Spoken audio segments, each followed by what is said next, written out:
A group of people risked their lives to save an unconscious driver. A lady began to run behind a car in the middle of the traffic screaming "Help! Help!" At first, the spectators thought that it was a case of theft, but when they looked closely, they too became frantic. Immediately, more people came out of their cars to help the woman and stop the car behind whom she was running. When the truth came out, everybody was astonished and realized how a small mistake can lead to a catastrophe. On May 5, in Boynton Beach, Florida, a 63-year-old woman was on her way home from her job at City Shade Company, a manufacturer of custom blinds and shades. And the next thing she remembers was waking up in the medical unit, but not in the condition she expected. Later, the authorities explained the whole incident that occurred, and after hearing Lori Rebire couldn't stop thanking her heroes. She was fasting in preparation for a colonoscopy and had taken a medicine on empty stomach without realizing that it could turn into something terrifying. As a consequence, Lori became unconscious while driving, and suddenly her car slowly began to drift into the traffic. Thankfully, Ms. Rivera, a 51-year-old woman who works with Rebire, saw the car driving itself into the traffic. Jeanette Rivera immediately knew that something was wrong and ran behind the car, screaming at the top of her lungs for help.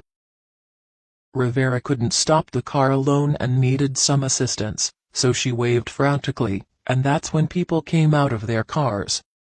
5 strangers in total came to help the woman halting the car. Their effort didn't just save Lori's life but even avoided a huge accident that could have taken place. After successfully stopping the car, they tried to open the door to pull out the unconscious woman but failed to do so.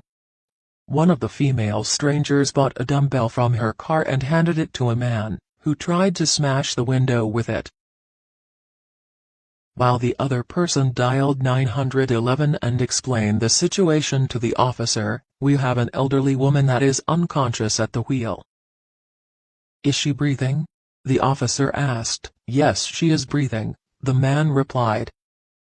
Obviously, Lori Rebire doesn't remember anything, although she gets flashes in between, such as getting help from an emergency medical worker or being shuffled around an emergency room. So just like hundreds of thousands of others, the 63-year-old woman also saw the dramatic rescue operation in traffic camera footage that the police in Boynton Beach, Florida shared last week. The reason the footage was shared across the city was in an effort to identify the Good Samaritans who ran in front of her car to stop it as it cut a slow, perilous path through a busy intersection.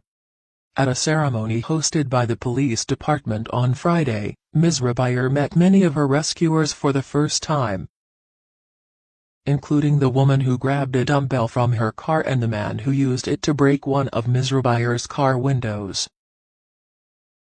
All the real-life heroes were strangers except for Jeanette Rivera, who works with Ms. Rebire and was the first one to notice the medical emergency. In a phone interview, the 63-year-old woman from West Palm Beach said, "I thank God for that woman, I can never repay her."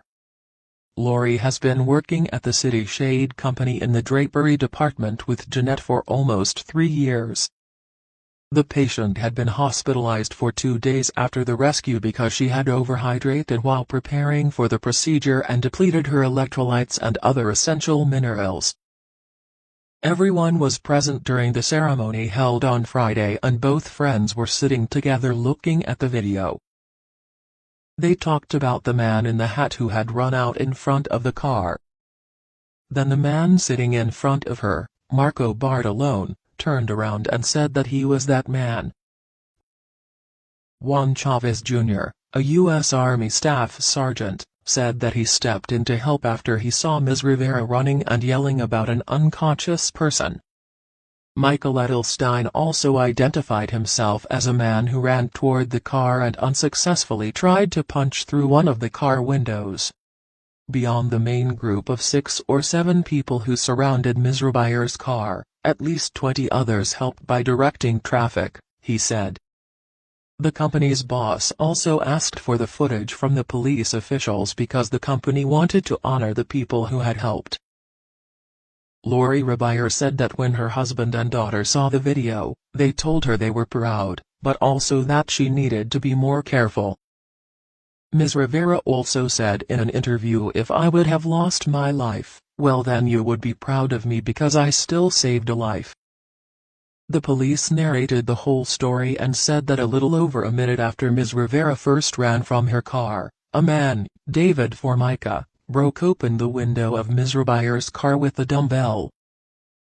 Another person climbed through the window to unlock the front passenger door, after which the group pushed the car to a nearby parking lot.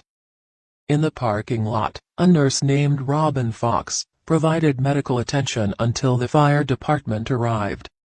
The nurse was also present at the ceremony and she too became emotional and said it was an honor to see this happen. "To bear witness in real time to this happening, and I'm so glad that everybody gets to see it,"